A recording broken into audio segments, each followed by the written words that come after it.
Good morning students. आज हम अध्ययन करेंगे सर्वनाम का। सर्वनाम का शाब्दिक अर्थ है सबका नाम। जो संज्ञा शब्दों के नामों के साथ प्रयुक्त होता है उसे सर्वनाम कहते हैं। जैसे लड़का, लड़की, तोता, जीव जंतु आदि शब्दों के साथ प्रयुक्त होने वाले शब्द सर्वनाम कहलाते हैं। उनके नाम के स्थान पर प्रयुक्त शब्दों को हम सर्वनाम कहेंगे, जैसे हम, तुम, मैं, वह आदि। सर्वनाम की परिभाषा है, संज्ञा के स्थान पर प्रयुक्त होने वाले शब्दों को सर्वनाम कहा जाता है। जैसे वह, तुम, मैं, उस, उसका, हमारा आदि, ये सब इसके उदाहरण हैं। सर्वनामों के प्रयोग से भाषा सहज, सुंदर और सुविधाजनक हो जाती है, जो आकर्षक लगती है। और सर्वनाम का जब हम प्रयोग करते हैं तो उससे पुनरुक्तिक दोष दूर हो जाता है। पुनरुक्तिक का मतलब होता है बार बार जो शब्द आता है उसकी जगह हम सर्वनाम का प्रयोग करते हैं। जैसे राम लिखा हुआ है, बार बार अगर हम किसी सेंटेंस में राम लिखेंगे तो वह सेंटेंस हमें अच्छा नहीं लगेगा। उसकी जगह प्रथम लाइन में राम और उसके बाद उसमें लिख देंगे उसके द्वारा यह कार्य किया गया, उसने यह कार्य किया, ऐसे शब्द लिख देंगे, जिससे क्या होगा कि लाइन में रुचि बढ़ जाएगी, पढ़ने में भी अच्छा लगेगा, देखने में भी वाक्य बहुत ही अच्छा लगेगा। जैसा कि आप जानते हैं, सर्वनाम संज्ञा के स्थान पर प्रयुक्त वह शब्द, जैसे मैं, तुम, वह, कौन, कोई, क्या आदि। सर्वनाम के रूप रचना के आधार होते हैं वचन, कारक, पुरुष। सर्वनाम के रूप रचना के आधार होते हैं पुरुष, वचन व कारक। इससे सर्वनाम की रूप रचना बनती है। सर्वनाम के प्राय 6 भेद होते हैं।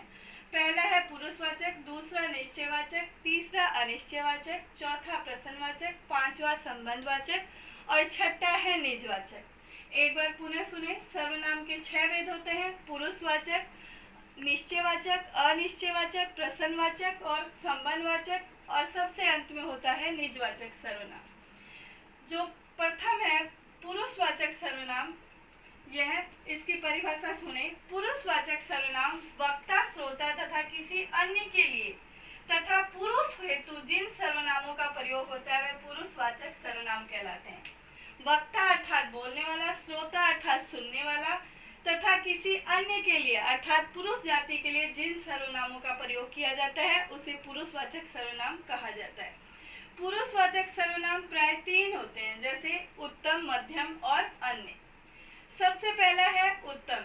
जिन सर्वनामों का प्रयोग बोलने वाला, लिखने वाला अपने लिए करता है, अर्थात जो बोल रहा है तथा जो लिखने वाला है, बोलने वाला वक्ता और लिखने वाला लेखक, अपने लिए जिन सर्वनामों का प्रयोग करता है वह उत्तम पुरुषवाचक सर्वनाम कहलाता है। इसकी पहचान के लिए शब्द है मैं, मेरी, मेरा, मुझे, हम, हमारा, हमारी, हमको आदि।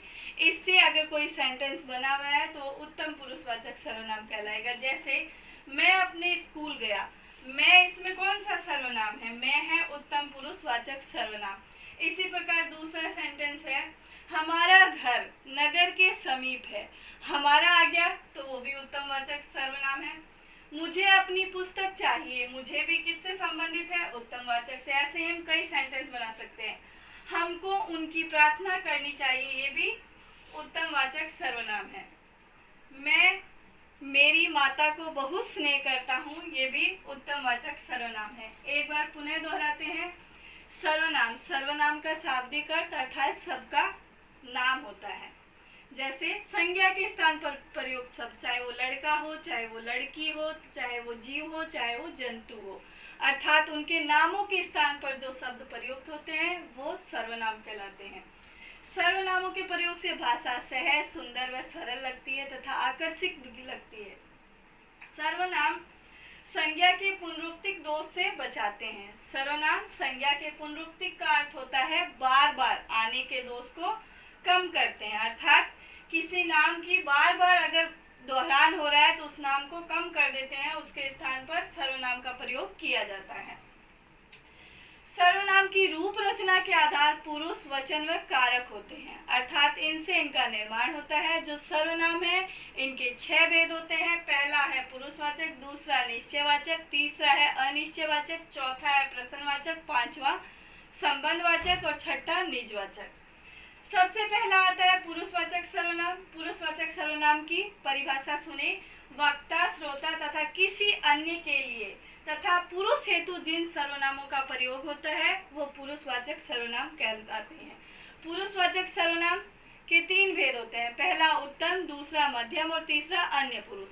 उत्तम की परिभाषा सुने। जिन सर्वनामों का प्रयोग बोलने वाला तथा लिखने वाला स्वयं अपने लिए करता है वह उत्तम पुरुषवाचक सर्वनाम होते हैं। इसका उदाहरण है मैं स्कूल गया, मैं अपनी माता से बहुत स्नेह करता हूँ, मुझे अपने भाई बहनों से प्यार है।